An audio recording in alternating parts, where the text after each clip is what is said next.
selaku pembicara pada sore hari ini.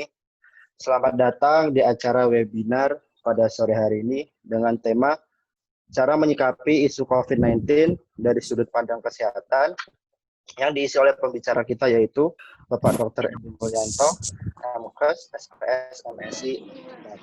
Perkenalkan, saya Muhammad Adi Noval selaku moderator pada hari ini. Terima kasih kepada peserta yang sudah hadir dalam acara ini. Tujuan webinar ini adalah untuk menyediakan kepada masyarakat umum untuk dapat menanyakan hal-hal terkait isu COVID-19 kepada pakar kesehatan secara langsung agar masyarakat dapat menerima informasi yang benar dan tidak terpengaruh dengan berita menyesatkan yang belakangan ini meresahkan. Semoga acara ini dapat bermanfaat bagi kita semua. Untuk mempersingkat waktu, saya akan membacakan rundown acara pada sore hari ini. Acara pertama yaitu ada acara oleh moderator, kemudian dilanjutkan pengenalan perkara, itu dengan membacakan CV narasumber, kemudian ada penyampaian materi, terakhir ada foto bersama untuk dokumentasi dan penutup. Kita akan masuk ke acara pertama yaitu pembukaan. Marilah kita buka acara pada sore hari ini dengan berdoa menurut agama dan kepercayaan masing-masing. Berdoa, dipersilakan.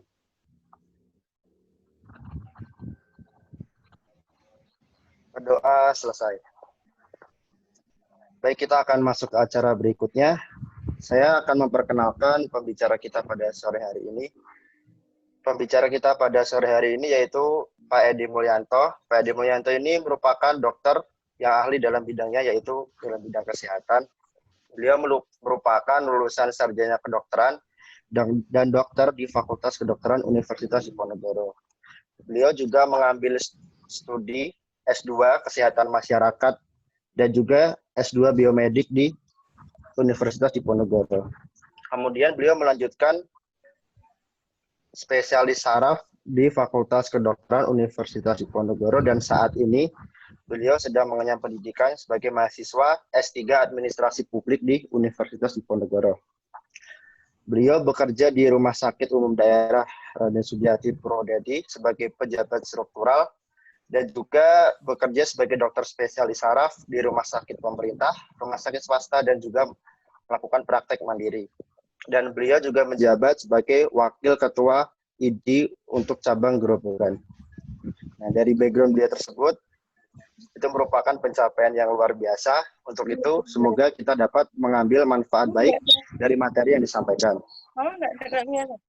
Untuk mempersingkat waktu saja, langsung saja kepada pembicara untuk menyampaikan materi yang akan disampaikan. Waktu dan tempat dipersilahkan.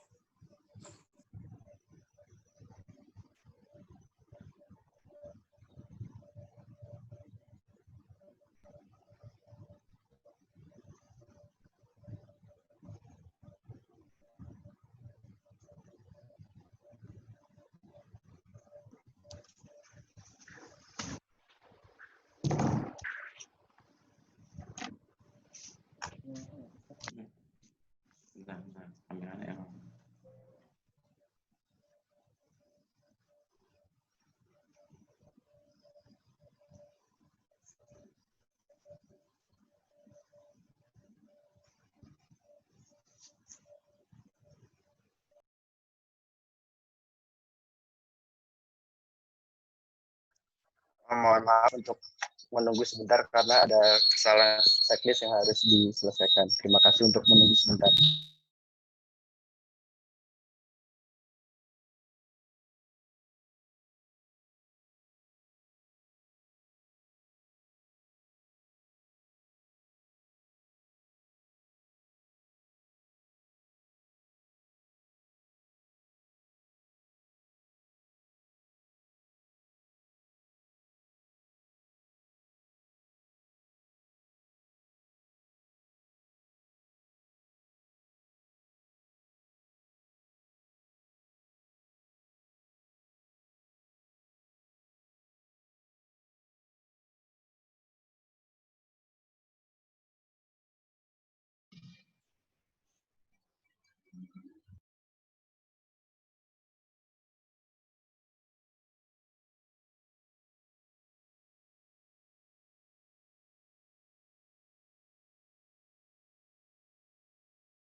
Wajahnya ada Pak? Ya, Assalamualaikum warahmatullahi wabarakatuh. Ya. Waalaikumsalam warahmatullahi wabarakatuh. Ya, mohon maaf ini waktu mau sharing error. Ya, selamat sore semuanya. Terima kasih atas kepercayaannya waktu yang diberikan kepada saya untuk menyampaikan beberapa hal terkait coronavirus saat ini sedang banyak dibicarakan, dibahas, dan dibicarakan mengenai coronavirus ini. Sehingga pada kesempatan kali ini, mungkin sekitar 25 menitan, kami akan sampaikan tentang coronavirus. Makalah kami, tulisan sederhana ini untuk dapat didiskusikan bersama. Topiknya adalah tentang COVID-19. Jadi about COVID-19, hidup bersama coronavirus.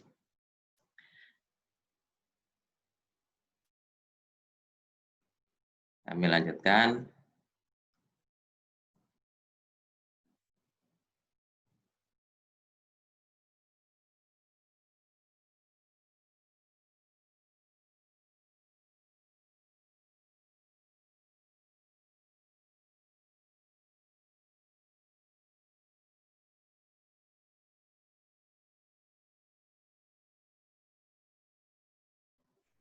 Ya, kita mulai dari definisi apa itu COVID-19, coronavirus disease.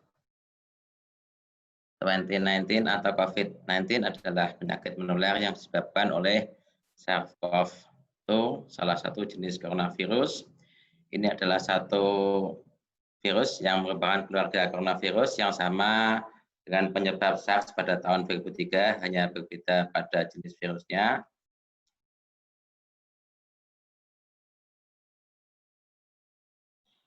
Kami sampaikan situasi pandemi COVID di Indonesia, di mana pada kemarin hari Senin tanggal 27 Juli penderita COVID yang terkonfirmasi baru adalah 1.525 orang. Sedangkan grafik penderitanya masih naik, jadi masih belum dapat kita pastikan puncaknya kapan COVID ini. Dikonfirmasi 100.000 orang yang sakit, yang sembuh 58.000, dan yang meninggal hampir 5.000 orang. Kalau di seluruh dunia, dikonfirmasi 16,4 juta yang sakit, yang sembuh 9,45 juta, dan yang meninggal 651.000. Kemudian kami sampaikan tentang penyebaran virus corona. Virus ini dapat berpindah langsung melalui percikan batuk dan nafas orang yang terinfeksi, yang kemudian terhirup oleh orang yang sehat. Juga dapat menyebar secara tidak langsung melalui benda-benda yang tercemar virus akibat percikan atau sentuhan tangan yang tercemar virus. Satu hal yang harus kita waspadai bahwa virus ini menyerang siapa saja, baik itu bayi, anak-anak, dewasa, lansia, ibu hamil, ibu menyusui, maupun kelompok masyarakat lainnya. Banyak pertanyaan apakah virus ini menyebar melalui udara. WHO belum pernah mengeluarkan pernyataan yang menyebutkan bahwa virus ini dapat menular melalui udara. Tetapi harus diwaspadai karena dalam banyak kesempatan diduga memungkinkan juga untuk menular melalui udara. Selanjutnya, siapa saja yang rentan terkena virus corona? Tidak ada batasan usia orang yang dapat terinfeksi oleh coronavirus ini, tetapi kelompok lansia atau lanjut usia dan orang-orang dengan kondisi gangguan medis yang sudah ada sebelumnya, seperti asma, diabetes mellitus atau penyakit kencing manis, penyakit jantung, memiliki risiko yang lebih tinggi dan lebih mudah untuk menderita sakit.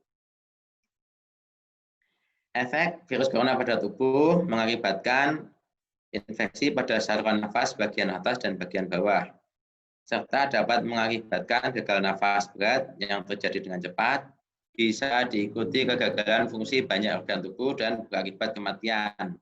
Ini yang sering disebut oleh banyak kalangan bahwa efeknya kadang-kadang cepat, menimbulkan kematian yang mendadak. Kemudian gejala dan tanda infeksi virus corona seperti pernafasan lainnya.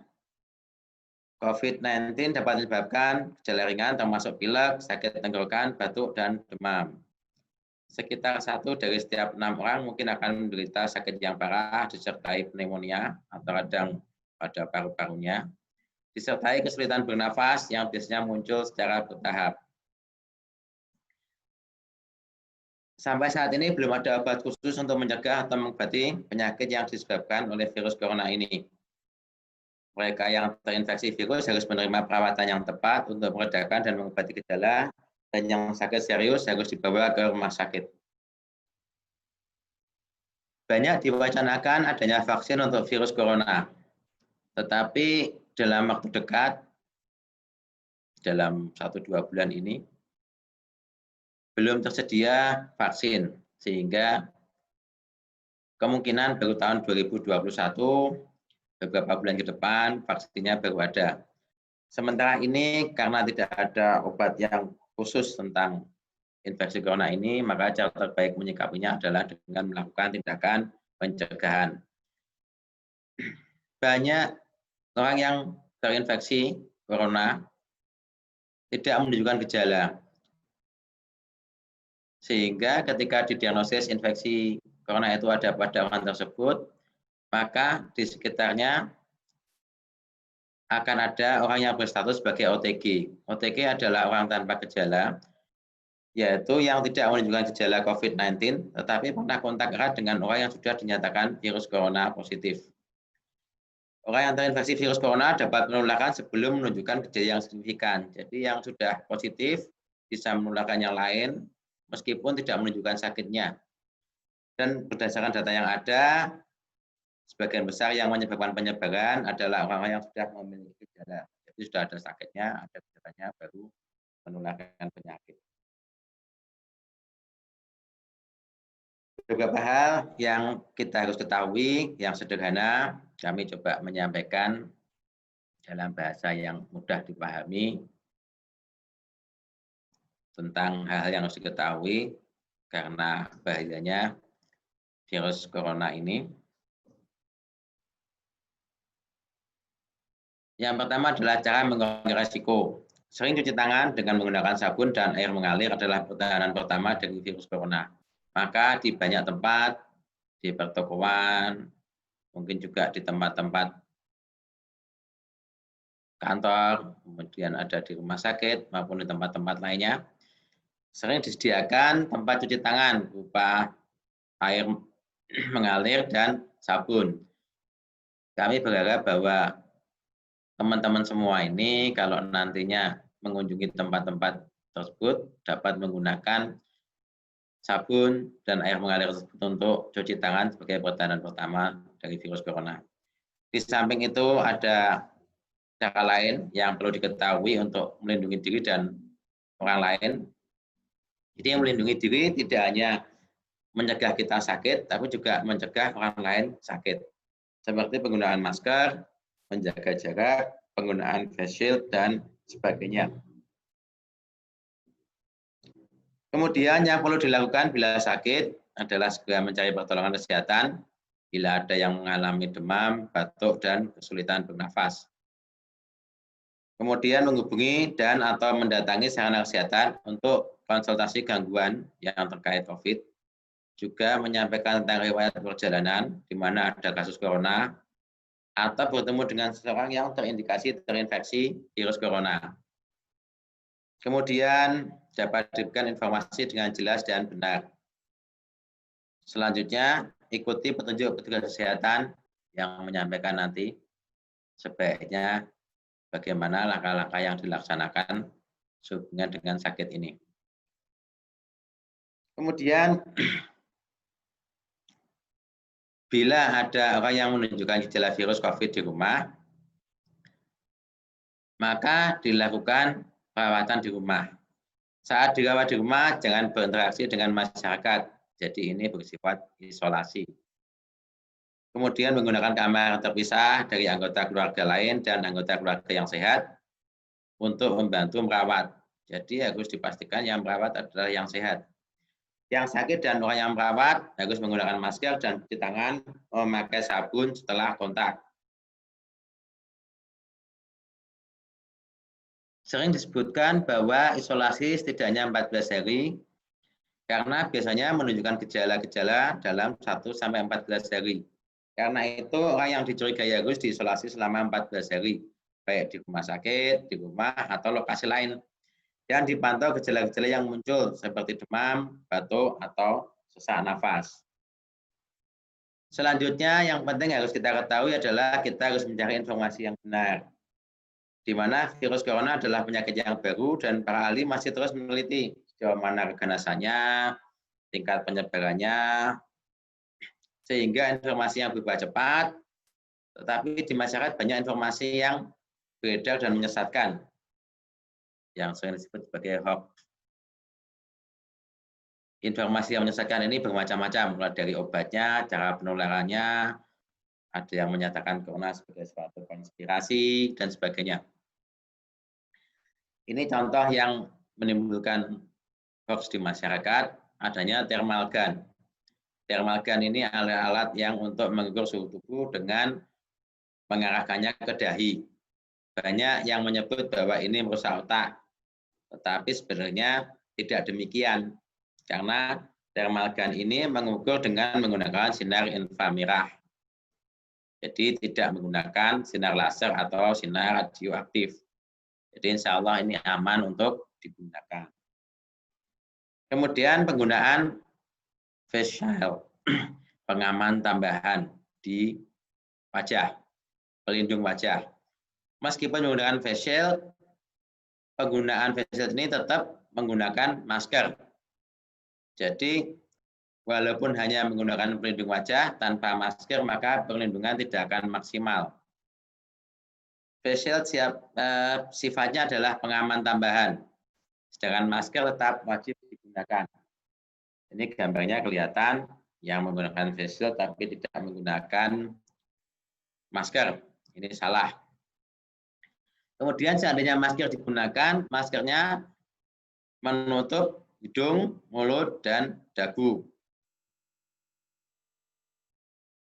Jadi tidak di bawah hidung, karena banyak yang menggunakan masker hanya ditempelkan di dagu.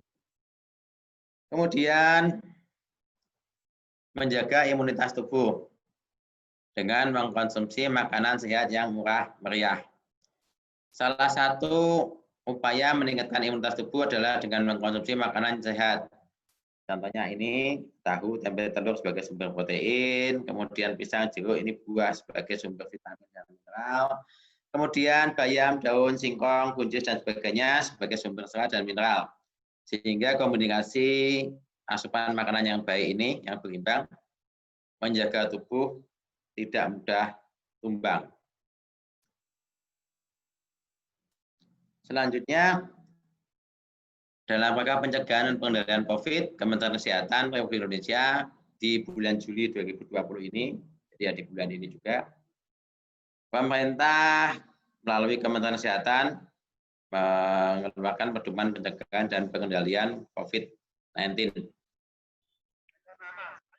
Ini sudah yang edisi yang revisi kelima, jadi secara berkala dilakukan penyesuaian dengan kondisi dan ilmu yang berkembang. Lagi nge-zoom loh. Ini istilah-istilah baru, mungkin teman-teman semua pernah menjumpai dalam banyak tulisan di media massa, televisi, media sosial. Ketika dulu ada orang yang istilahnya ODP, orang dalam pemantauan, dengan pedoman tadi namanya berubah menjadi kontak erat. Kemudian yang dulu namanya PDP, pasien dalam pengawasan, menjadi namanya kasus suspek. Kemudian orang yang OTG tanpa gejala, namanya berubah menjadi kasus yang konfirmasi tanpa gejala.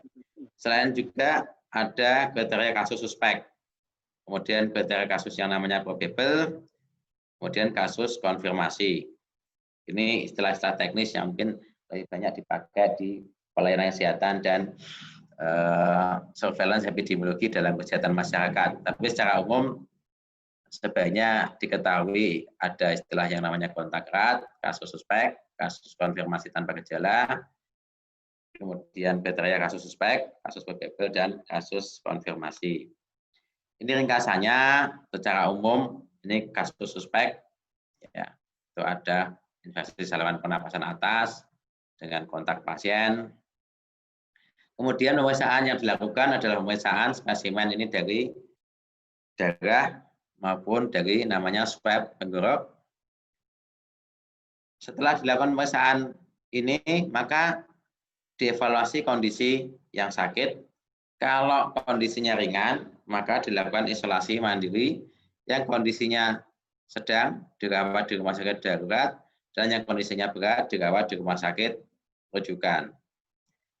Nanti akhirnya bisa membaik, ya, lepas dari kalau ini baik bisa pulih, bisa juga nanti timbul menjadi pengelompokan yang lain yang di samping kanan ini.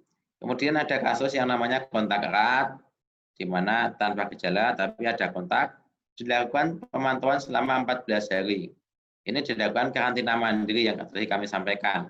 Ini di rumah dilakukan isolasi. Selanjutnya ada lagi klasifikasi yang namanya kasus probable. Jadi nanti kalau lihat situs COVID, ada istilah probable, suspek, dan sebagainya. Semoga tidak bingung. Yang dinamakan probable adalah kasus suspek yang seandainya meninggal dan belum sempat diperiksa, itu termasuk kasus yang probable. Kemudian kasus yang probable yang kemungkinan mengalami COVID, dirawat di rumah sakit, setelah selesai isolasi bisa sembuh, tapi ada juga kasus yang sampai menimbulkan kematian. Kemudian ini kasus konfirmasi, ini yang sering disebutkan sebagai kasus yang dinyatakan positif.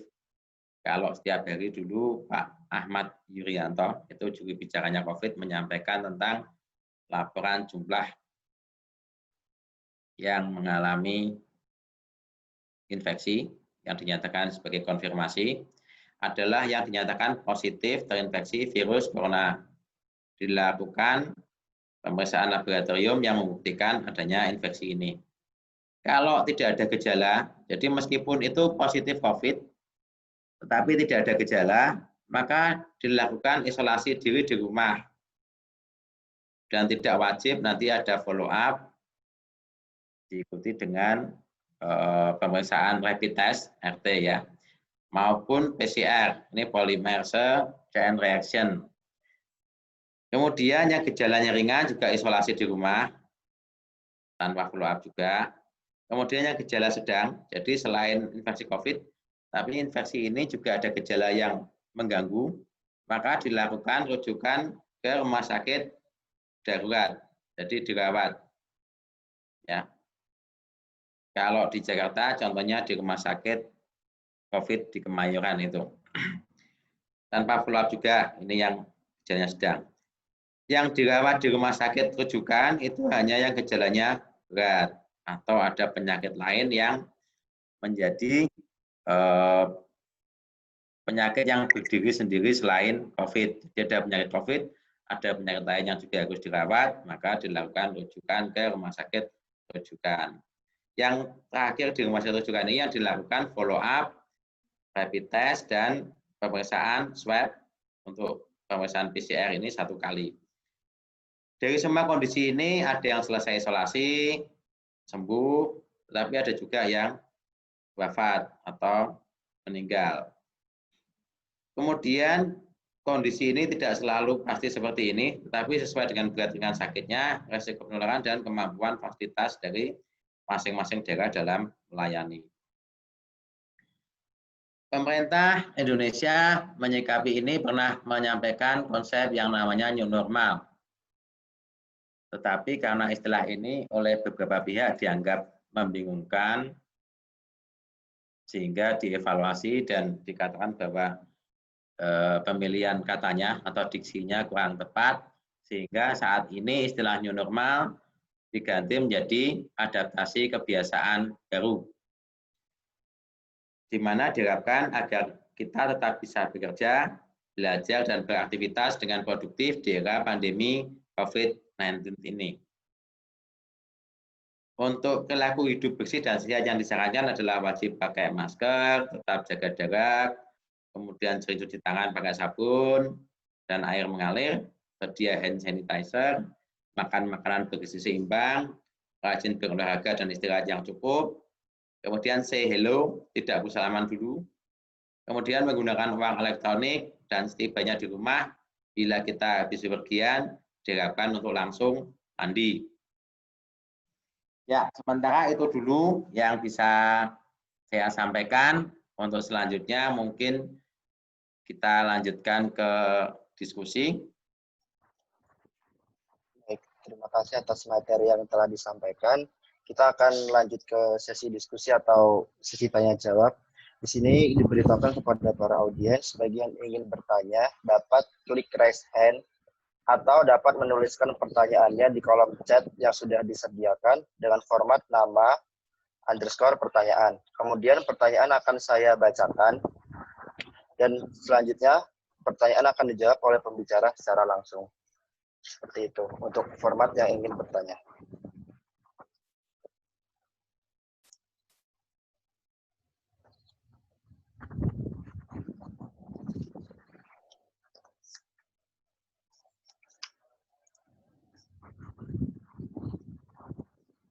Di sini sudah ada satu pertanyaan, masih ditunggu pertanyaan yang lainnya.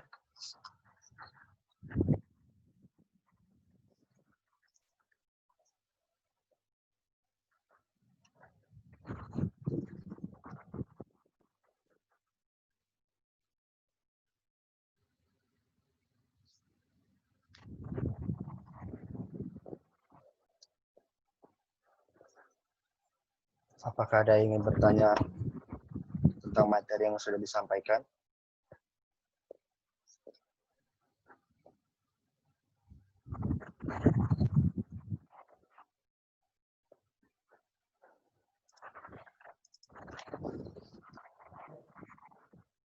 Kamu ngomongnya agak kencang ya.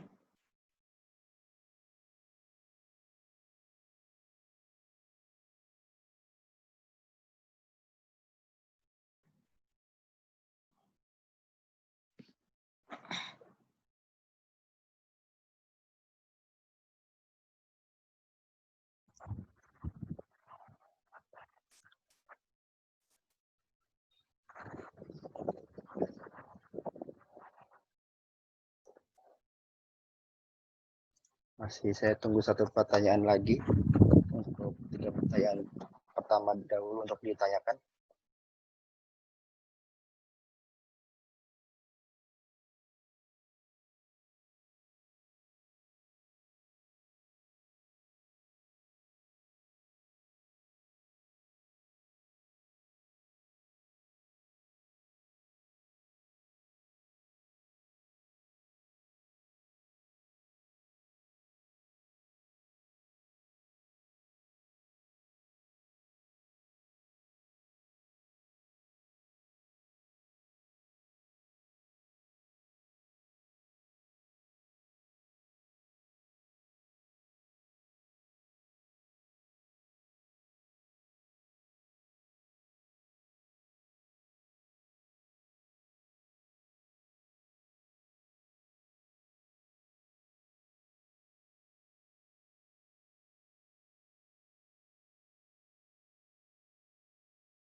Ya,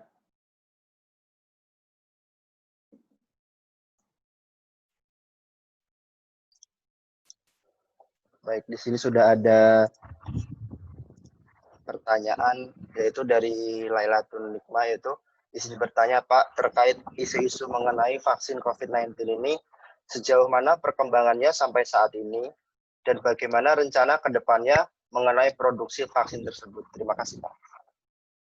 Mungkin bisa dijawab dulu oleh pembicara untuk pertanyaan yang pertama. ya, terima kasih atas pertanyaannya terkait tentang isu vaksin. Ya, tadi kami sampaikan di depan bahwa vaksin saat ini di dunia banyak kelompok ilmuwan yang sudah mengembangkan vaksin. Tetapi yang siap untuk diuji klinis dan siap untuk dilaksanakan pengujian sudah jadi, maksudnya vaksinnya itu ada produksi dari Cina yang mereknya Sinovac, kemudian produksi dari Amerika yang namanya Moderna, sama yang dari Inggris itu dari AstraZeneca. Masing-masing sudah melakukan pengujian. Kalau di Indonesia akhir-akhir ini ada berita tentang pengujian vaksin. Yang diuji di Indonesia ini adalah vaksin yang dari Cina, yang mereknya Sinovac. Jadi vaksin itu sebelum dipakai, dia mengalami uji yang namanya klinis dan uji preklinis.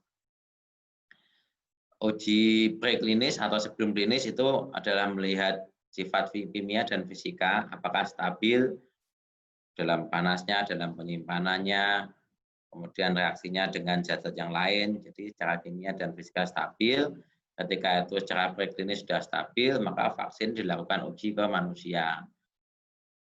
Umumnya untuk uji vaksin yang tahap 1 itu dilakukan pada 100 orang atau fase 1.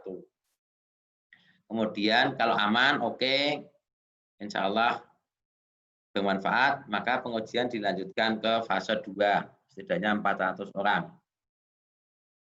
Kemudian setelah itu aman juga, dilanjutkan ke fase 3, setidaknya adalah pada 1.000 orang. Yang di Sinovac di Indonesia ini akan dilaksanakan pengujian, nanti rencananya mulai Agustus, kalau tidak salah, itu pada 1.000 orang.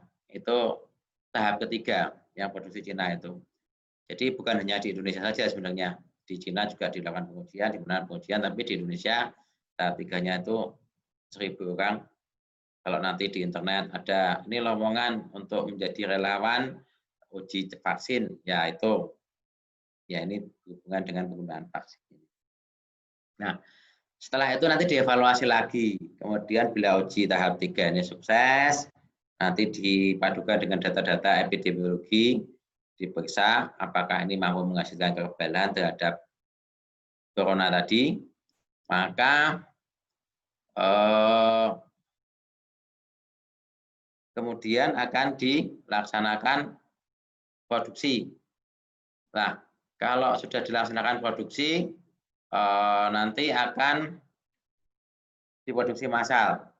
Barulah itu bisa didistribusikan dan akhirnya dibuat vaksin. Untuk sampai ke tahap itu butuh waktu lama, bisa sampai berbulan-bulan, ada yang sampai tahunan. Kalau di Indonesia diperkirakan kebutuhan vaksin untuk sekitar 200 juta orang.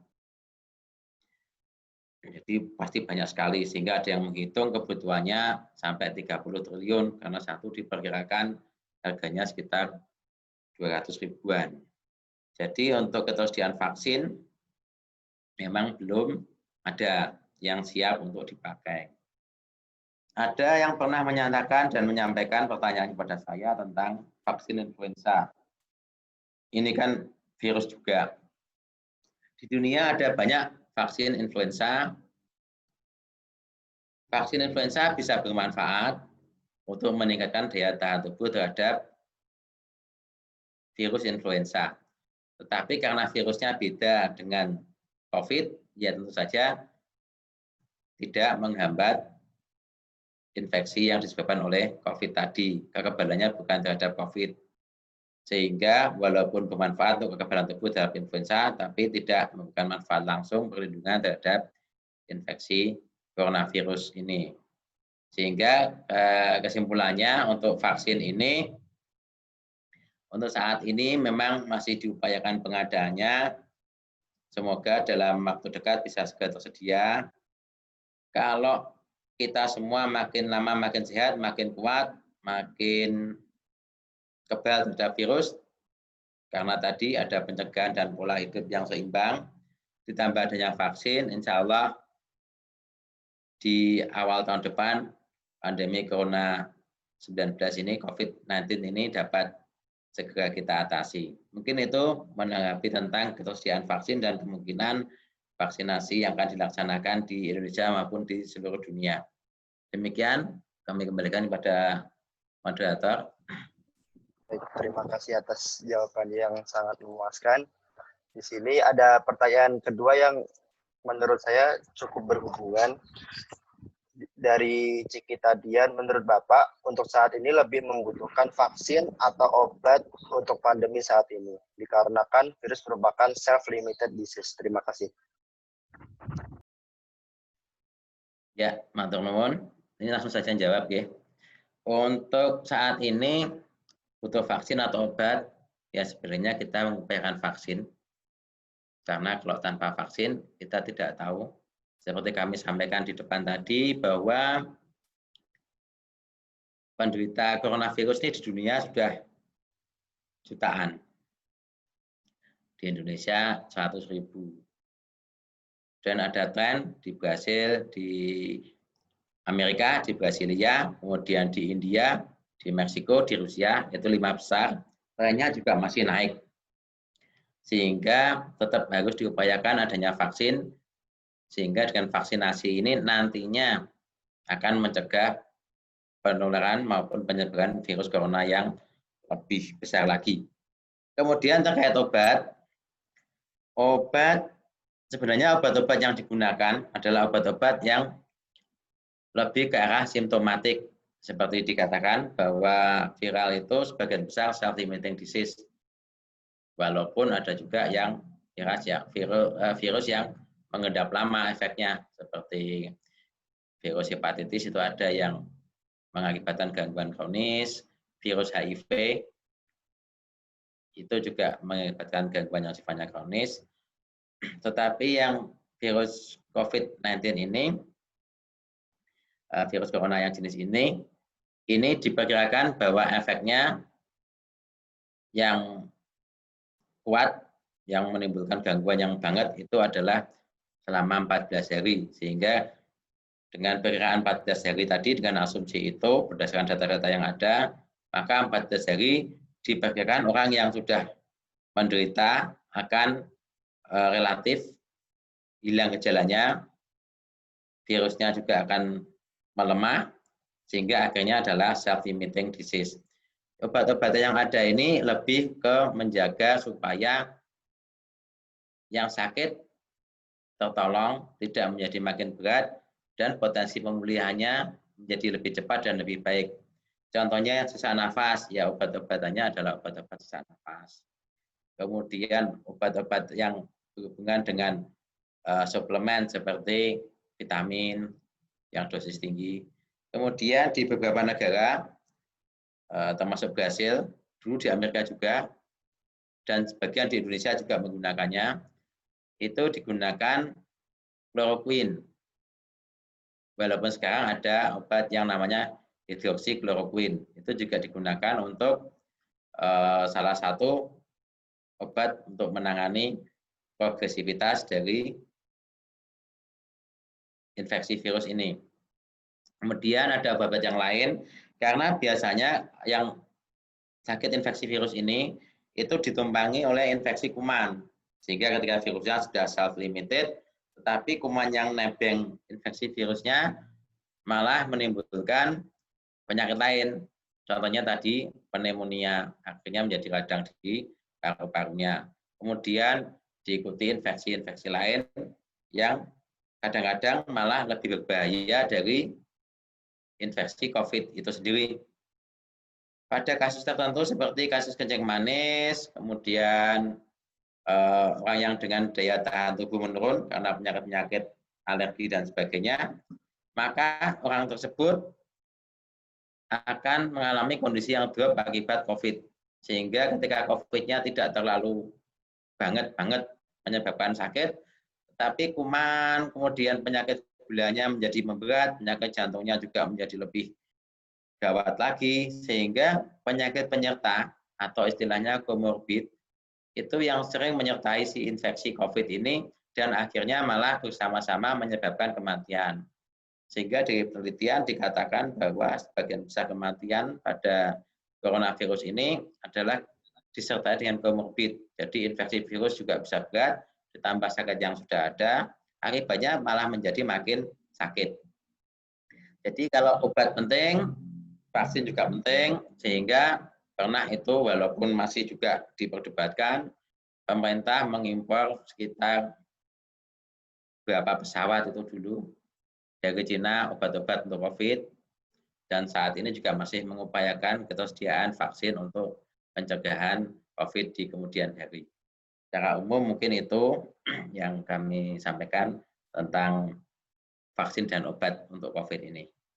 Oke, untuk pertanyaan selanjutnya, mungkin moderator mungkin bisa menyampaikan.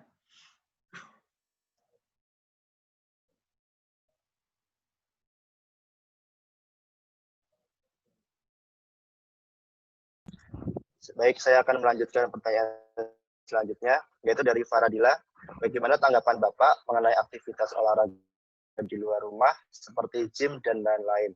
Bagaimana menjalankan aktivitas tersebut agar tetap aman? Ya, terima kasih. Pertanyaan selanjutnya untuk aktivitas di luar rumah. Mungkin seperti yang kami sampaikan tadi, bahwa aktivitas apapun yang kita laksanakan, baik di dalam maupun di luar rumah, sebaiknya tetap mematuhi protokol kesehatan yang sudah ditetapkan. Protokol kesehatan itu diantaranya penggunaan masker, kemudian menjaga jarak, kemudian menggunakan pelindung wajah atau face shield, kemudian memilih olahraga di lingkungan atau di tempat yang tidak banyak kerumunan. Beberapa kali kita jumpai di media massa, di media online, di televisi, dan di tempat lain. Kita sering melihat langsung juga, masih banyak juga adanya kerumunan di masyarakat. Saat ini beberapa tempat wisata sudah buka. Kemudian beberapa tempat area terbuka digunakan oleh masyarakat untuk berolahraga. Paling mudah, sebenarnya ada beberapa tempat yang sudah membuka CFD, Car Free Day, pernah di Jakarta juga ada. Di beberapa tempat itu masih banyak juga ditemukan warga masyarakat yang tidak taat pada protokol kesehatan, mulai dari tidak menggunakan masker, masker yang digunakan hanya menempel di dagu, kemudian kontaknya dekat, berkerumun, tidak menjaga jarak atau tidak ada yang namanya physical distancing. Kemudian masih banyak juga dijumpai tidak menggunakan APD. Jadi kalau nanti teman-teman semua ini di masyarakat di luar itu, saat ini masyarakat sudah relatif tidak banyak lagi yang takut pada corona. Makin lama dianggap biasa. Kalau sakit, banyak yang beranggapan toh nanti bisa dibawa ke pelayanan kesehatan, gitu ya. Tapi sebenarnya ini adalah anggapan yang kurang tepat. Karena akibatnya masyarakat menjadi tidak waspada. Seperti kita tahu, corona di Indonesia saat ini sudah mencapai 100.000 lebih kemarin. Untuk hari ini, sore ini nanti jam 4 biasanya ada data terbaru yang di-launching oleh Satgas COVID. Itu data corona terbaru ada berapa. Tapi kemarin sudah 100.000 lebih. Jadi sudah banyak. Dan ini trennya tadi kami sampaikan di depan, tren yang sakit corona ini masih naik terus, makin banyak, terutama di DKI Jakarta dan di Surabaya. Yang ditengarai juga karena masyarakatnya banyak yang tidak patuh. Di Jawa Tengah dan DIY angkanya juga naik. Di Jawa Tengah sudah 8.000 lebih. Di DIY juga tambah terus tiap hari. Jadi ketika Maret, April kita hati-hati, tamunya cuma sedikit-sedikit begitu. Ketika saat ini masyarakat sudah jenuh, banyak yang beraktivitas, olahraga dan sebagainya di luar rumah, rame-rame. Kemudian juga dengan pemeriksaan laboratorium untuk mendeteksi yang saat ini juga lebih banyak, sehingga saat ini diketemukan, didiagnosis lebih banyak lagi yang menderita infeksi coronavirus atau mengalami penyakit COVID ini. Jadi pesan kami untuk semuanya bahwa meskipun virus ini tidak tampak, bahkan beberapa orang menyebutnya sebagai konspirasi, tetapi nyatanya ada, wujudnya ada, bukannya kita harus panik atau kita harus cemas berlebihan, tetapi kita harus hati-hati dan waspada. Kita harus meningkatkan daya tahan tubuh dengan melaksanakan banyak hal tadi, yang perilaku hidup bersih dan sehat, kemudian melaksanakan protokol kesehatan di tempat-tempat terbuka, baik ketika berolahraga, berwisata, ada kegiatan-kegiatan lainnya berhubungan dengan banyak orang yang beresiko penularan, sehingga kita tetap mengupayakan yang terbaik untuk pencegahan penularan dalam wabah COVID ini. Untuk yang pertanyaan ini mungkin jawabannya seperti itu. Monggo kalau masih ada pertanyaan lagi. dari Silakan. Lisa Monica untuk mengatasi orang tanpa gejala bagaimana, sedangkan banyak masyarakat yang tidak mengetahui atau sadar bahwa orang tersebut sedang OTG. Seperti itu pertanyaan selanjutnya. Ya, tadi kami sampaikan OTG. Jadi di masyarakat sebenarnya banyak OTG. Orang yang tanpa gejala. Ya. Jadi sebenarnya dia sakit tapi tidak menunjukkan gejala sakit.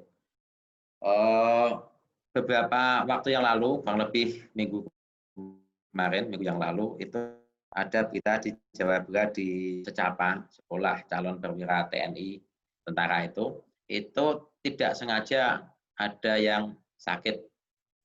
Kemudian ketika dicek, oh ternyata positif COVID. Nah, ternyata setelah dicek lagi, di Secapa itu ada 900 lebih, hampir 1.000 orang yang positif, tetapi hampir semuanya tanpa gejala. Jadi tidak ada yang menduga bahwa yang kelihatannya sehat itu ternyata menderita infeksi COVID. Jadi penyakit itu terbentang dalam suatu spektrum atau suatu bentangan, mulai dari yang paling ringan sampai yang paling berat. Yang paling ringan ya tanpa gejala, itu yang paling berat sampai radang paru-paru sampai meninggal. Tergantung juga kekuatan atau virulensi dari si virusnya, kemudian tergantung juga banyaknya virus yang masuk, tergantung juga daya tahan tubuh dari orang yang dimasuki virus itu, kemudian tergantung juga dari penanganan bagaimana dia memperlakukan virus itu. Itu termasuk beberapa hal yang mempengaruhi apakah orang itu menjadi tanpa gejala atau menjadi sakit yang kelihatan sekali. Kembali ke yang orang tanpa gejala, karena ini tidak bisa diamati, maka banyak anjuran yang disampaikan pemerintah terkait ini. Contohnya, tidak dianjurkan makan bersama-sama dalam satu lingkungan. Contohnya di rapat itu pemerintah, Pak Jubir itu, Pak Ahmad Yuryanto, menyampaikan sebaiknya jangan makan bersama-sama dalam satu kelompok. Contohnya di kantor, di perusahaan, dan sebagainya. Karena ketika makan bersama-sama itu, membuka masker, kadang bercakap-cakap, kadang juga berdekatan, yang seperti ini kadang tanpa disadari menularkan virus. Yang kedua, selain tadi tidak bersama-sama yang itu ya, makan bersama yang tadi tanpa sadar membuka masker, berbincang-bincang dan seterusnya. Yang kedua, bila ada orang yang sudah didiagnosis positif, maka orang-orang yang ada di sekitarnya harus dilakukan penelusuran atau istilahnya tracing, walaupun tidak ada gejala. Jadi misalnya ada seseorang, misalnya namanya A, didiagnosis positif, maka orang yang kontak erat dengan A itu harus ditelusuri, walaupun dia tanpa gejala, OTG tadi. Diperiksa, kalau ternyata hasilnya negatif, maka orang tersebut meskipun dia adalah OTG yang kontak erat tapi tidak terinfeksi. Tapi seandainya terinfeksi, orang yang tadi tanpa gejala tidak menunjukkan adanya sakit, maka orang tersebut tetap mendapat perlakuan harus menjalani isolasi. Tadi bagiannya saya sampaikan kalau tidak ada gejala atau ringan, isolasinya tidak harus di rumah sakit. Isolasi di rumah sakit itu diperlukan kalau ada penyakit lainnya juga berat atau gejala COVID-nya berat sehingga mengancam kehidupan. Sehingga dengan OTG yang tadi tetap kita berhati-hati, penggunaan masker, jadi selain kita melindungi diri sendiri dari penularan orang lain, maka juga seandainya kita sakit, maka menghindarkan orang lain dari penularan yang kita buat. Jadi penggunaan masker adalah melindungi diri sendiri dan juga orang lain yang ada di sekitar kita. Sehingga protokol kesehatan tadi tetap digunakan dimanapun, walaupun terhadap saudara, terhadap teman dekat, terhadap siapapun, di kantor, dan sebagainya, itu tetap harus berhati-hati. Di beberapa tempat yang sakit, pernah kejadian di rumah sakit ada OTG, ternyata yang dirawat itu di rumah sakit, merawat rumah sakit yang dirawat itu positif, petugas kesehatannya positif, tapi dia tidak merasa, sehingga ketika bercakap-cakap dengan temannya yang berpasangan baik tidak sakit, tetapi malah menularkan virus corona ini. Ini terjadi di beberapa tempat. Ada di beberapa tempat di kabupaten di Jawa Tengah, itu yang tenaga kesehatan, itu yang tertular banyak sekali, baik di rumah sakit maupun di puskesmas. Sehingga ketidaktahuan kadang-kadang membahayakan bila orang itu tanpa gejala dan ternyata terinfeksi, dan ternyata menularkannya kepada orang yang rentan atau yang tadi mudah untuk menjadi berat, seperti lansia yang dengan penyakit gula, hipertensi, dan sebagainya itu. Itu penjelasan kami yang sehubungan dengan adanya OTG tadi. Mungkin moderator ada pertanyaan lain? Baik. Ini ada pertanyaan dari Naim Nur Khalifah. Izin bertanya Pak, berdasarkan penjelasan yang sudah dijelaskan sebelumnya, lalu bagaimana jawaban Bapak mengenai pertanyaan yang sering ditanyakan masyarakat, yaitu kapan pandemi ini dapat berakhir? Seperti itu. Ya, matur nuwun. Terima kasih atas pertanyaannya. Meskipun sampai saat ini tidak ada satu ahli pun yang menyampaikan bahwa pandemi ini akan berakhir kapan, tetapi kita harus tetap mengupayakan, banyak berdoa, banyak berupaya, banyak menjaga diri, baik menjaga diri sendiri, keluarga maupun lingkungan kita. WHO menyebutkan bahwa pandemi COVID-19 ini adalah salah satu masalah kesehatan yang paling sulit dikelola, sehingga WHO tidak bisa membuat prediksi kapan ini berakhir. Beberapa pihak dulu pernah ketika awalnya COVID ini kan diremehkan. Ada yang bilang infeksi virus, self limiting, tidak berat, cukup minum empon-empon dan sebagainya itu. Sehingga banyak yang tidak waspada. Sehingga ketika di Cina ada yang sakit, negara lain di dunia tidak waspada. Saat ini di Cina sudah tidak ada yang di lockdown, semuanya sudah diupayakan kembali ke pulih seperti sebelum adanya corona, tetapi di negara lain malah menimbulkan sakit. Ketika dulu di Cina itu ada sakit corona ini, penderitanya mencapai 80.000 lebih. Tapi ketika Cina sudah selesai, hampir selesai atau kasusnya tinggal kecil sekali, di Indonesia malah banyak, di Amerika banyak, di Argentina banyak, di Brasil banyak, di Inggris, Spanyol, Italia, Amerika, Jerman, Rusia, Meksiko, Irak, Iran, dan sebagainya itu malah jauh jumlahnya melampaui di Cina. Di Vietnam dulu ada corona, tapi karena dengan penanganan yang lockdown yang ketat, baik. Di Korea Utara yang sebelumnya bilang tidak ada, saat ini baru muncul. Jadi WHO memperkirakan bahwa perjalanan pandemi COVID ini masih jauh. Tapi kami tadi sampaikan bagaimana kita tetap produktif, kita tetap bisa berkarya, kita tetap bisa aktif di masa COVID ini.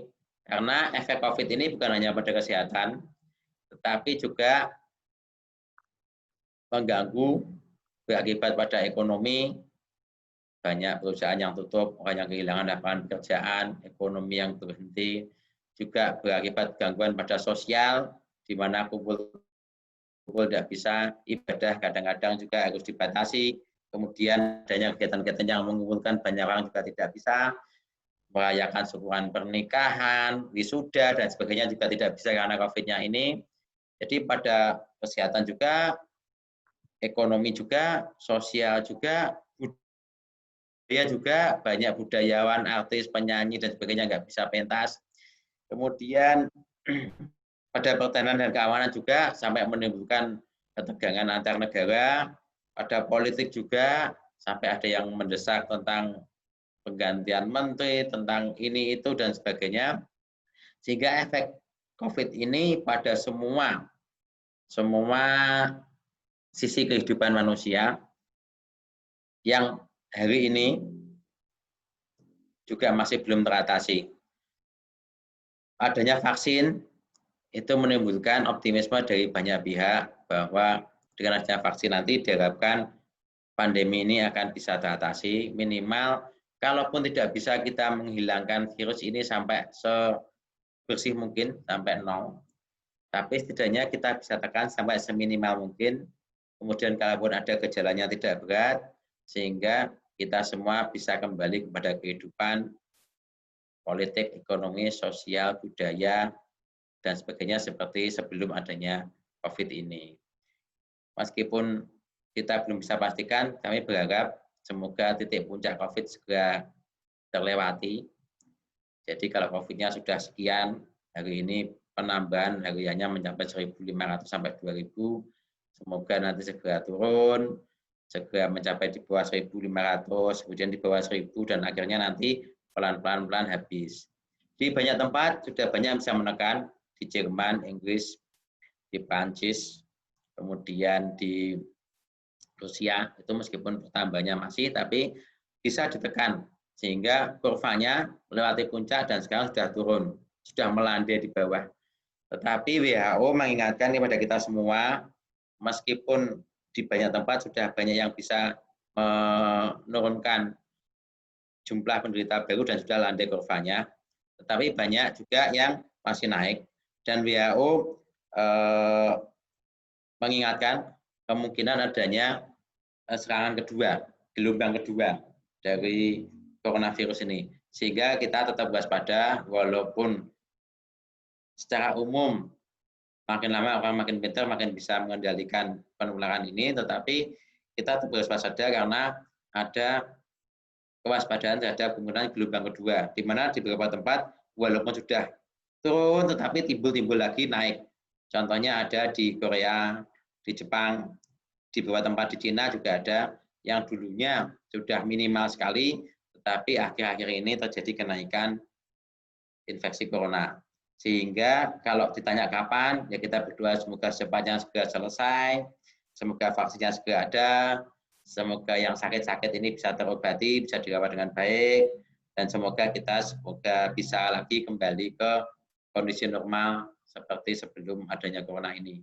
Karena corona ini mengakibatkan banyak gangguan kesehatan, gangguan ibadah, termasuk ibadah haji yang ditunda, adanya resesi ekonomi, kemudian banyak perusahaan yang mengalami kesulitan, banyak yang kehilangan lapangan pekerjaan, banyak yang kehilangan pendapatan, dan efeknya tidak baik bagi kehidupan manusia. Kita upayakan dan kita doakan bersama-sama untuk pandemi COVID ini segera berakhir. Semoga secepatnya, lebih cepat, lebih baik, tapi diperkirakan nanti setelah adanya vaksin, ini akan mempercepat ada akselerasi penurunan penderita COVID, dan nantinya akan segera pandemi ini segera dinyatakan berlalu. Itu jawaban dari kami. Pada moderator, silakan. Atau sudah tidak ada pertanyaan lagi? Ini masih ada 3 pertanyaan, mungkin masih bisa dijawab. Ya, singkat-singkat saja, Nggih. Mungkin Ini pertanyaannya singkat-singkat saja. Saya langsungkan saja 2 pertanyaan terlebih dahulu. Bagaimana cara meningkatkan kesadaran masyarakat untuk tetap menggunakan protokol kesehatan? Karena yang saya lihat banyak masyarakat mulai enggan memakai protokol kesehatan yang dianjurkan. Kemudian, apa saja efek samping yang biasanya dirasakan penyintas COVID-19 yang sudah sembuh? Terima kasih. Ya, yang pertama, bagaimana meningkatkan kesadaran masyarakat? Tentu saja kita tidak bosan-bosannya menyampaikan edukasi. Masyarakat kita tuh sudah banyak yang bosan, yang jenuh, yang ketika dulu ada PSBB, ada pembatasan lain-lain, ketika itu ada PSBB transisi, kemudian ada pelonggaran yang dulu ibadah di tempat masing-masing sekarang bisa dibuka, dan banyak tempat wisata dibuka. Memang itu akan berpotensi untuk kesadaran masyarakat itu akan menurun karena masyarakat yang bosan. Maka kita tidak henti-hentinya mengingatkan. Yang kedua, kita menjadi agen perubahan, jadi menjadi role model. Kita yang apapun yang ada di masyarakat, maka kita tetap menyampaikan yang seharusnya dan kita yang menjalankannya. Contohnya kita menggunakan masker ketika kita keluar kemana-mana dan sebagainya. kita menjaga jarak, menggunakan face shield bila diperlukan, dan yang lain. Jadi mana-mana ketika kita mengunjungi tempat-tempat tertentu, baik itu makan, kita mengunjungi toko, swalayan, maupun tempat lainnya. Jadi kuncinya adalah bagaimana kita memberikan contoh, kita menjadi agen perubahan itu, menjadi role model, dan tidak henti-hentinya mengingatkan. Karena masyarakat itu ketika sudah bosan, kadang-kadang jenuh dan akhirnya tidak melaksanakan ini dan menganggap remeh. Jadi intinya adalah itu. Kemudian di beberapa tempat, agar masyarakatnya manut, ada yang membuat aturan-aturan seperti di DKI Jakarta. Itu ada denda bagi yang tidak mengikuti protokol kesehatan. Di Jawa Barat ada denda juga. Kemudian ini ada keprihatinan kita, ada yang menolak ketika keluarganya meninggal dimakamkan dengan protokol COVID dengan alasan tidak sesuai dengan aturan agama atau alasan lainnya. Sehingga ada yang di beberapa tempat ada orang yang beramai-ramai itu mendatangi kamar jenazah rumah sakit dan akhirnya jenazahnya itu dibawa sendiri, dimakamkan tanpa protokol kesehatan. Dan kemudian yang melakukan itu ternyata kemudian tertular COVID dan akhirnya menjadi sakit juga. Itu terjadi kejadian di beberapa tempat. Di Jawa Timur sedang dilaksanakan juga di Jawa Barat, di Jawa Timur itu ada peraturan yang akan memberikan sanksi. Ada yang sanksinya sanksi sosial, ada yang sanksinya dengan push up dan sebagainya, ada yang sanksinya denda, agar masyarakatnya sadar. Ada juga yang melaksanakan kampanye secara kontinu, contohnya dengan mobil yang muter dengan halo-halo itu, dengan pengeras suara, menyampaikan agar masyarakat tidak berkerumun, jaga jarak, pakai masker. Ada juga yang dengan aturan, contohnya di Surabaya ada jam malam. Jadi setelah jam-jam tertentu, contohnya setelah jam 10 malam, tidak ada lagi kegiatan di malam hari. Itu di beberapa tempat juga dilaksanakan. Jadi intinya, tadi kita mengupayakan menjadi contoh. Yang kedua, pemerintah juga memfasilitasi dengan berbagai aturan. Dan yang ketiga, bagaimana kita tidak henti-hentinya menyampaikan tentang bahaya COVID dan sebaiknya bagaimana menghadapi COVID ini. Itu pertanyaan yang pertama. Yang kedua, tentang efek yang diderita oleh orang yang menderita COVID. Jadi, ada penyakit tertentu yang, jadi begini, ada orang yang sakit. Ya, sakit itu ada beberapa kemungkinan. Yang pertama sembuh sempurna, yang kedua ada sembuh dengan sedikit gangguan, ada yang sembuh dengan banyak gangguan, kemudian ada yang hanya bisa diobati semampunya. Contoh yang hanya bisa diobati semampunya adalah orang yang stadium akhir tumor seperti itu. Kemudian ada orang yang sudah stadium terminal, koma karena kecelakaan dan sebagainya, itu kita hanya bisa melakukan yang terbaik dengan banyak doa dan banyak upaya. Ada yang berobat, kemudian sakitnya bisa pulih sempurna. Penyakit-penyakit influenza itu termasuk yang bisa pulih sempurna. Kemudian penyakit yang sembuh tapi biasanya ada cacatnya, tidak bisa 100%, contohnya sakit stroke. Tentang COVID ini, kalau dia terkena infeksinya ringan, daya tahan tubuhnya kuat, insya Allah tidak akan menimbulkan gejala sisa. Karena ketika kena, dia sudah tanpa gejala. Sehingga ketika virusnya hilang, dia tetap sehat juga. Tetapi nanti seandainya dicek di laboratorium, nanti akan ada kekebalan yang sudah ditimbulkan, yang namanya imunoglobulin. Ketika awal itu namanya imunoglobulin M, ketika sudah lanjut namanya imunoglobulin G. Ini menjadi salah satu dasar pemeriksaan imunologi rapid test itu. Nah, efek yang ditimbulkan kalau orangnya sudah melewati COVID, ada yang kalau tubuhnya kuat, sehat, ya insya Allah tetap aja sehat kuat, tidak apa-apa, self limiting.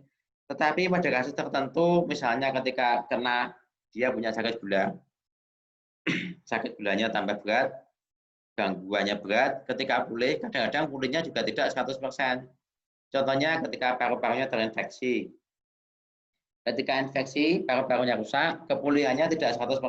Katakanlah ini 100% sakit, mungkin pemulihannya bisa 50%, bisa 70%, bisa 90%, tergantung beratnya sakit yang diderita. Kalau sakitnya ringan tadi bisa pulih 100%, kalau sakitnya berat biasanya mengalami pemulihan, tetapi ada jaringan tubuh kita yang rusak. Rusak atau tidak pulih sempurna, disebut sebagai jaringan parut istilahnya.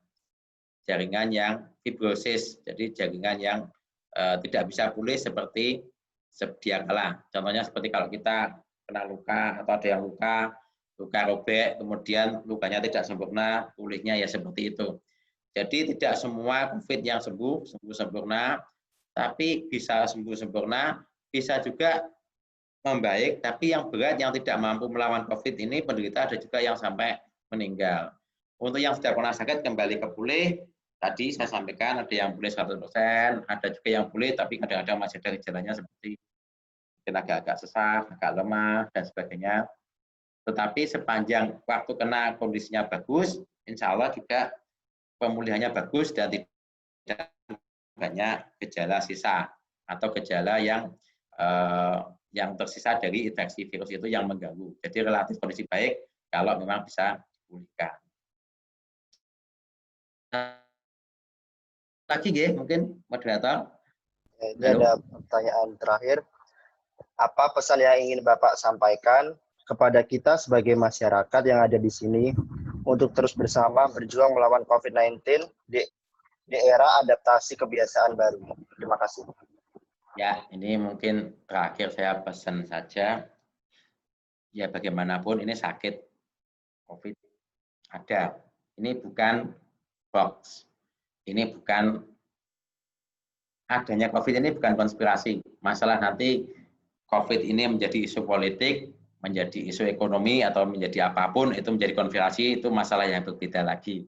Tetapi yang jelas dari sisi kesehatan, COVID ini ada. Yang kedua, COVID ini berpotensi untuk mengganggu kita, mengganggu kebiasaan kehidupan kita, sisi hidup kita dalam keseharian. Sehingga kita bagaimana menyikapinya dengan bijak, gitu ya. Sehingga kita tetap mengupayakan yang terbaik yang kita bisa, banyak berdoa, banyak berupaya, tadi saya sampaikan. Mungkin sedikit yang saya sampaikan, ini ada beberapa hal, ini saya ambilkan slide lagi. Bentar ya. Ya, ada beberapa hal yang mungkin bisa dijadikan apa ya? Ya, untuk pesan-pesan untuk ini take home message mestinya ya, mohon maaf ini salah. Beberapa pesan yang untuk bisa dijadikan apa namanya? Ya, untuk ingat-ingat kita ya. Jadi kita semua sepakat dan bagaimana kita melawan corona yang kini hidup bersama kita. Ya. Diakui atau tidak, corona ini ada di sekitar kita. Diakui atau tidak, corona ini kita harus hadapi. Bagaimana kita menyelesaikannya. Jadi kita sudah memulai mengawali melawan corona, maka bagaimana kita nanti menyelesaikannya masalah corona ini sebaik-baiknya. Selanjutnya saya ingin sampaikan bahwa virus corona ini awalnya dari Cina tapi sekarang kemana-mana adalah penyebab SARS dan MERS sama juga dengan gejala klinis sakit tenggorokan, demam, batuk pilek, letih lesu, gangguan pernapasan yang tadi saya sampaikan juga. Kemudian yang penting adalah bagaimana kita melakukan pencegahan. Adanya gunakan masker, hindari kontak, kemudian sering cuci tangan, mengkonsumsi makanan gizi seimbang, cukup istirahat, berolahraga, dan bila sakit, batuk, pilek segera ke fasilitas kesehatan. Jadi salah satu kuncinya juga adalah bila ada sakit yang terkait atau diduga berhubungan dengan COVID ini, untuk dapat segera menghubungi petugas kesehatan. Jangan dibiarkan ini berlarut-larut, apalagi disembunyikan. Orang yang sakit COVID adalah bukan kemauannya, tapi karena memang diberikan sakit oleh Allah untuk dia harus menjalani COVID itu. Jadi orang yang COVID itu bukan sesuatu yang jelek, bukan yang harus diasingkan. Karena dulu pernah ada petugas kesehatan yang meninggal karena COVID, ada masyarakat meninggal karena COVID, masyarakatnya tidak mau menerima jenazahnya. Itu juga tidak benar. Karena setiap yang meninggal karena COVID itu sudah dilaksanakan penanganan sesuai dengan protokol kesehatan untuk jenazah COVID. Jadi tidak perlu khawatir. Jadi orang yang menderita COVID itu musibah. Kita harus support, harus bantu. Apalagi kalau sampai meninggal, jangan sampai malah kita tolak, tapi kita terima, kita support, dan kita jaga sebaik-baiknya bagaimana supaya kita juga semuanya bisa melewati COVID ini bersama-sama. Mungkin itu dari kami yang bisa kami sampaikan. Mohon maaf dalam penyampaian kami, mungkin banyak terdapat kekurangan, kesalahan, kekhilafan. Kalau masih ada pertanyaan lagi, nanti mungkin bisa lewat ke penyelenggara, nanti jawab melalui WA atau melalui media lain. Untuk yang kali ini, kami menyampaikan sekali lagi banyak terima kasih. Semoga yang kami sampaikan bermanfaat, dan semoga coronavirus ini segera berlalu, dan kita segera mencapai kebiasaan hidup baru yang bebas COVID atau COVID-nya seminimal mungkin ini. Selamat melanjutkan karya-karya semuanya. Mohon maaf bila ada kekurangan. Dari saya akhiri. Assalamualaikum warahmatullahi wabarakatuh. Waalaikumsalam warahmatullahi wabarakatuh. Waalaikumsalam. Baik, berakhir sudah sesi tanya jawab pada acara kita sore hari ini. Semoga jawaban dan materi yang diberikan bermanfaat bagi kita semua. Baiklah, kita sudah ada di penghujung acara. Saya selaku moderator mengucapkan terima kasih banyak kepada Bapak Edi Mulyanto selaku pembicara pada sore hari ini yang sudah meluangkan waktu dan bersedia hadir untuk berbagi materi kepada kita semua. Semoga Bapak sehat selalu dan diberikan kekuatan untuk terus berjuang menjadi garda terdepan bagi masyarakat.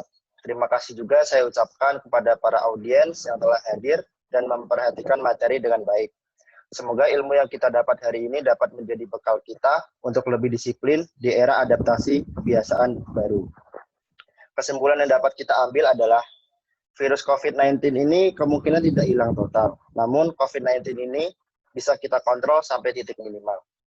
Untuk memutus rantai infeksi tersebut, karena pandemi ini adalah sesuatu yang baru, maka kita juga perlu melakukan adaptasi baru yang bernama adaptasi kebiasaan baru. Dengan kedisiplinan diri, mulai dari disiplin memakai masker, menjaga jarak, mematuhi protokol kesehatan, dan lain-lain, maka kita harus berjuang bersama untuk bangkit dan terus survive pada tatanan kehidupan yang baru. Musuh terbesar kita saat ini bukan hanya virus itu sendiri, tetapi juga rasa cemas, rasa panik, rasa ketakutan, berita-berita hoaks, serta rumor yang meresahkan.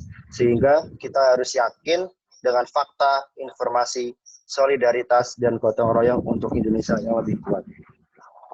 Saya rasa itu yang dapat saya simpulkan pada acara sore hari ini. Mohon untuk audiens bisa menghidupkan kamera, yaitu di penghujung acara, yaitu kita akan melakukan foto bersama untuk dokumentasi. Silahkan untuk menghidupkan kamera yang masing-masing. Terima kasih. Untuk panitia silahkan melakukan tugasnya, yaitu melakukan dokumentasi sesuai yang diperlukan.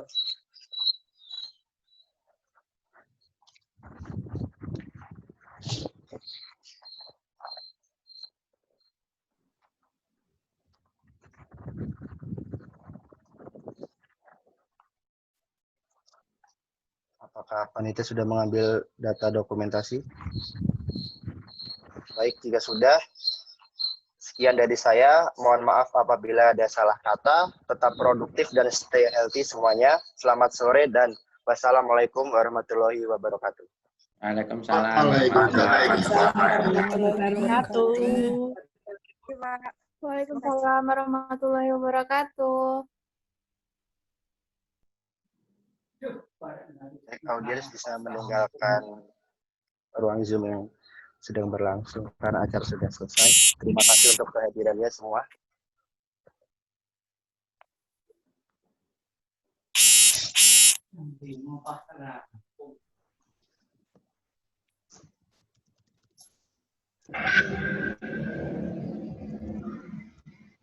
Mas Ivan.